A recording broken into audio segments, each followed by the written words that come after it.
Right, so why people even talk like he the best at, he didn't even fight at 135 yet. Right. He didn't even have power at 126, 30 or none of that. He is good. Possible. I think Lamont Roach is a good fighter, so he better shut up and stay focused. Yeah, I think right now, Shakur the only fighter I think that can really give him that challenge.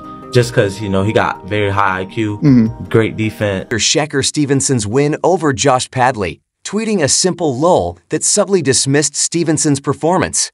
Tank Davis, who has been vocal about his thoughts on Shakur, clearly isn't buying into the hype surrounding Stevenson. His reactions suggest he believes Shakur is overrated and not much of a threat. Tank, visibly irritated, fired back, questioning why Stevenson is being labeled as one of the best boxers when he hasn't even fully tested himself at 135 pounds yet.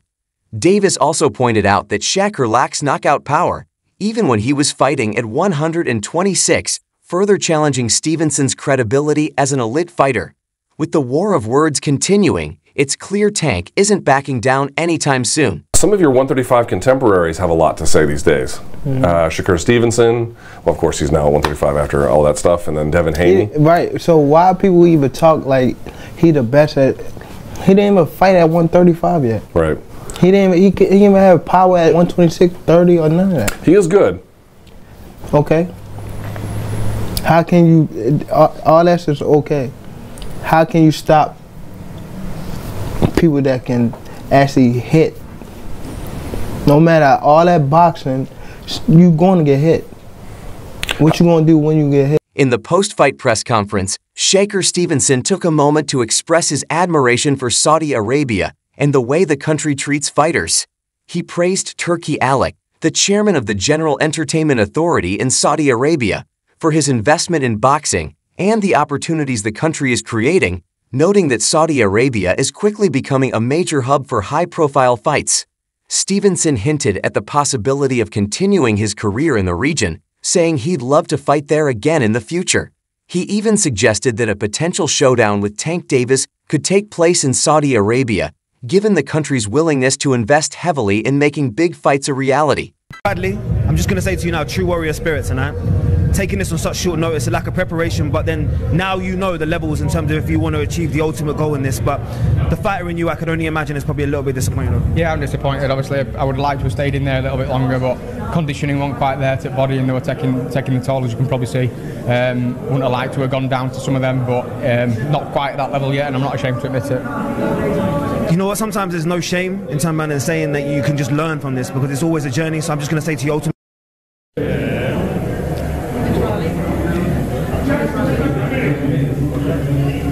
The important question I asked you before was you going to achieve greatness tonight? It was a lot of variables for you to kind of control in terms of the changes, the new arena, all the rest of it. But when you reflect, Shakur, are you happy? That's what I want to ask you first. Oh, I'm very happy. The name of the game in boxing is hit and don't get hit. I'm a master of it. I didn't get hit, and I hit the guy more than he hit me. So it was a great performance for me. I'm happy with it. There's probably some people that's going to critique and say this and say that, but shut up, I got it done, and I'm going to keep doing what I'm doing. So I ask you more, just one word. You going to come back here? This is a new home? You going to make this a home as well? Yeah, I love Saudi Arabia. I love the energy here. I love the fans. Everybody treated me well, and it was an amazing time for me. Appreciate the work tonight, man. Davis's response slid without a rebuttal. He fired back, telling Davis to stay focused on his own upcoming fight with Lamont Roach. Stevenson even stirred the pot further by suggesting that Roach could beat Davis, a bold and controversial statement that many found surprising, especially considering that most experts would favor Davis in that matchup. It was clear that Stevenson's comments were more about provoking Davis than making a serious prediction. He's clearly trying to get under Davis's skin and spark interest in a potential fight, using this war of words as a way to draw attention and move closer to making the showdown happen. Shakur, obviously, Tank Davis is the name on everyone's lips. Eddie Hearn spoke about it. Tank tweeted tonight, LOL, during the mid-rounds. What do you make of that? That's what he's supposed to do. He got to do that, but once again, he got to fight next week, right? So let's see. Let's see what he do. He fighting Lamont Roach next week. I don't think it's going to be an easy fight. Do you think Lamont Roach could beat Tank Davis next week? I think, yes. I think it's possible. I think Lamont Roach is a good fighter, so he better shut up and stay focused. What's the conversations been like with Turkey LL Sheikh about that Gervonta Tank Davis fight? Because Eddie says he wants to make it. Turkey want to make the fight too. I think that once again it's the biggest fight in boxing. He won it, I won it. Now it's all up to Tank. Last one from me. Terence Crawford said you're like his little brother, and he's so proud of you tonight. What does it mean to you hearing that from Terence? It means everything. Like I said, I'm an elite level fighter. I'm on the highest skill level, and I got my brothers coming here supporting me. I could listen to him a little bit more because he know what he's talking about. So I appreciate him, and I thank him for coming. Shakur, thanks for your time. Appreciate it. During his fight against Josh Padley, Stevenson seemed to re-injure his surgically repaired left hand, with some observers noticing him wincing after certain punches. This could explain why he didn't go for an early knockout despite dominating for 6 rounds. Even without the injury, Stevenson showcased his elite skills, earning praise from boxing legends and analysts who applauded his technique and ring IQ. However, not everyone was impressed. Many fans criticized the fight, calling it boring and pointing out that Stevenson failed to deliver the explosive knockout they were hoping for. This divide between boxing purists, who admire Stevenson's technical prowess, and casual fans, who expect more action and excitement, continues to be a recurring theme in conversations about his style.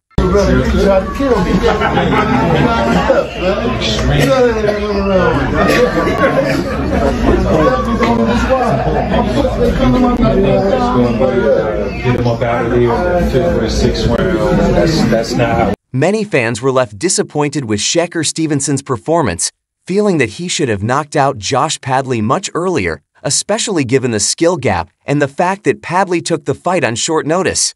With such high expectations for Stevenson to end things quickly, his inability to secure an early knockout left some viewers unsatisfied, despite his overall dominance in the ring. Boring Shakur. That's what all boxing fans saying right now. Even though Shakur Stevenson did get TKO stoppage after getting his hand surgery, he did hurt Padley with a body shot earlier in the fight. In the 9th round, after again catching Padley to the body, Padley's corner threw in the towel. Shakur Stevenson is polarizing. Professional athletes, the top boxers today, stay on Shakur's side, saying that he is great. His technique and abilities is just on another level. On the other side, we have fans who are just not satisfied with his style, not fan-friendly fighter. I could agree to that. When Shakur lets his hands go, he does land. He's accurate. He is great. But what is he gonna do from now on? Is he gonna continue being stubborn and do what he does and see what he gets him? Or he gives fans what they're asking for by being more aggressive, by getting stoppages? There's Gervonta Davis, Keyshawn Davis, there's Lomachenko. Despite all the criticism and back-and-forth banter, Stevenson remains laser-focused on one goal: stepping into the ring with Gervonta Davis. He firmly believes that a showdown between them would be the greatest fight in boxing history, a true clash of skill, speed, and boxing IQ, with the immense build-up and tension between the two adding to the drama.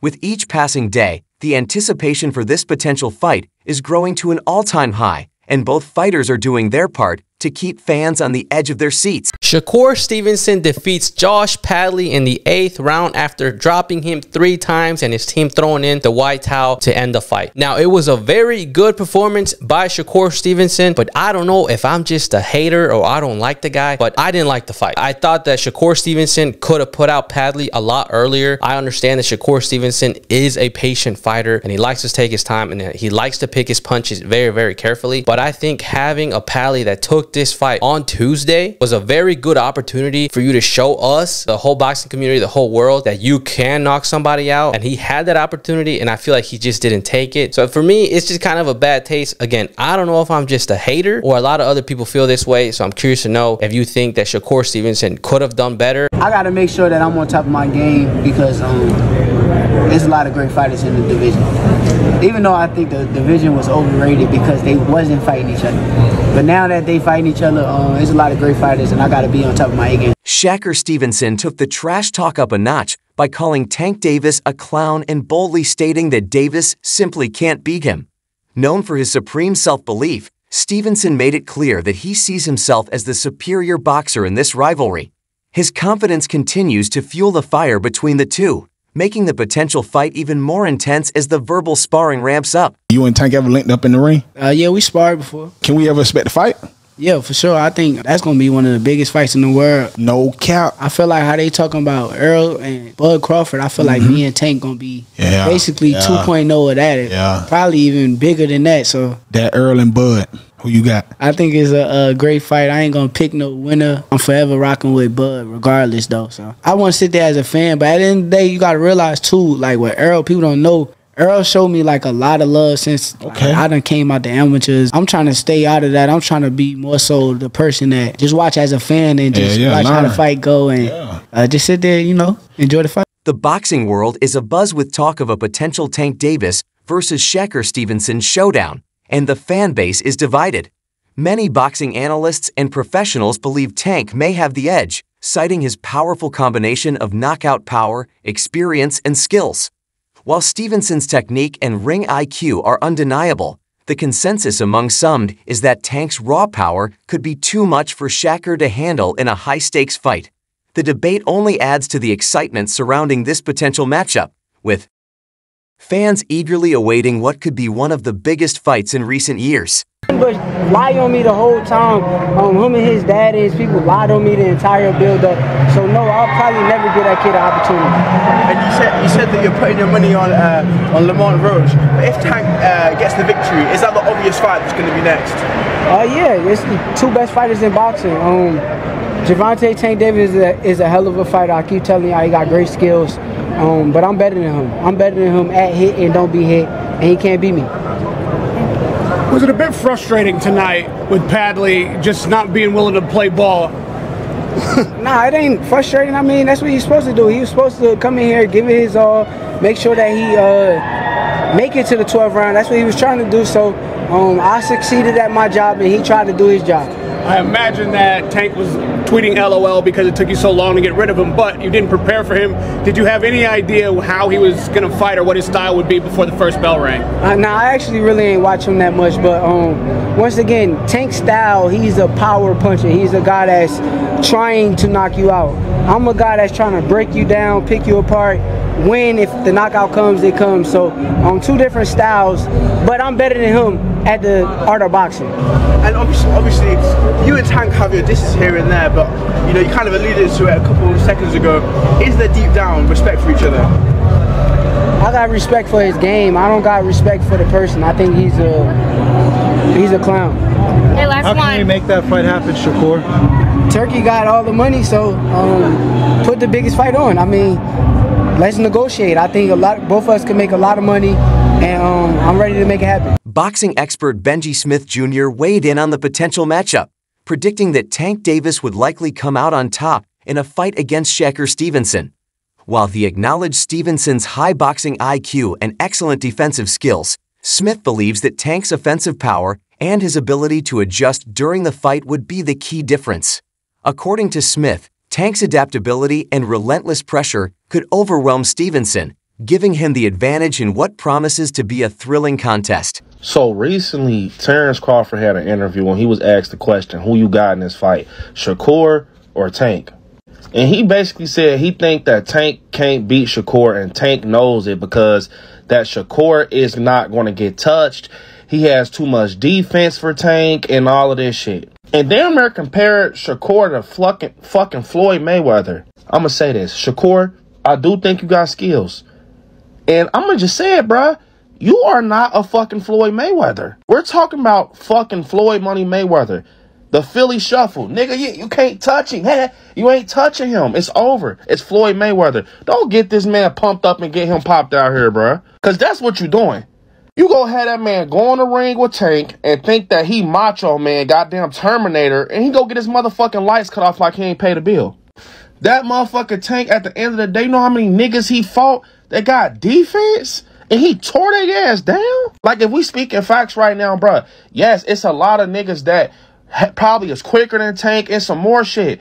The thing is, it's like, the way he hit you, like, if you get hit by Tank, bro, I'm not gonna lie, the right way, you're going to sleep. I don't give a fuck if you Muhammad Ali. You're going to bed. Bro, I just watched a video. He just did a private boxing, like, you know, a sparring thing where he let people come and watch him fucking train. The dude, the trainer who he fucking doing pads with, He knocked this nigga elbow out the socket. Come on, bro. Like, his shit hanging. He knocked his elbow out the socket. I'm telling you.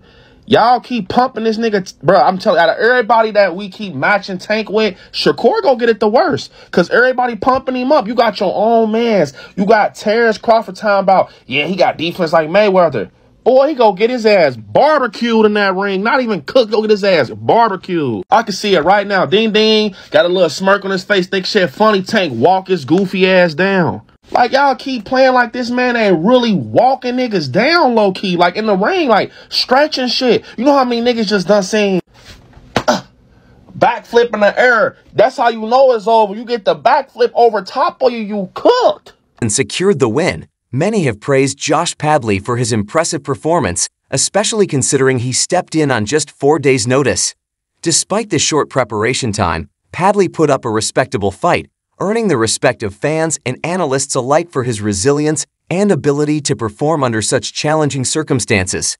His effort didn't go unnoticed, adding a layer of admiration for his willingness to take on a tough opponent on such short notice. Gervonta Davis versus Shakur Stevenson. Who wins and how?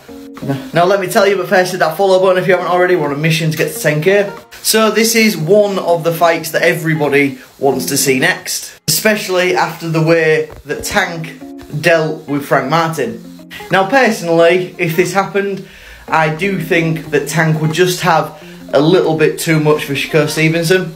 Now why do I think this? Well, it goes down to who both guys have been in with previously. I do think that Tank has been in there with a higher calibre of opponent than Shakur Stevenson, and Tank has been knocking these guys out as well, whereas Shakur has been getting unanimous decisions. Just behind me you can see Tank Davis's last few fights. So you got Frank Martin at the top, arguably his best win. Ryan Garcia, arguably his second best win.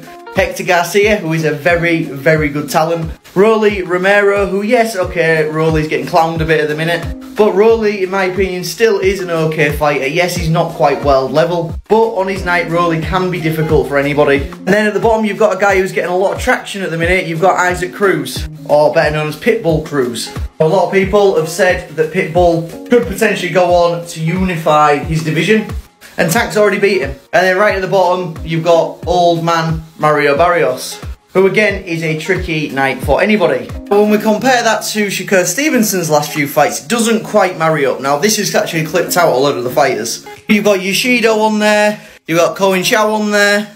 Just at the bottom, probably Shakur's best performance, which is unanimous decision win against Oscar Valdez. And then other than that, you've probably got Herring, which is the next best win.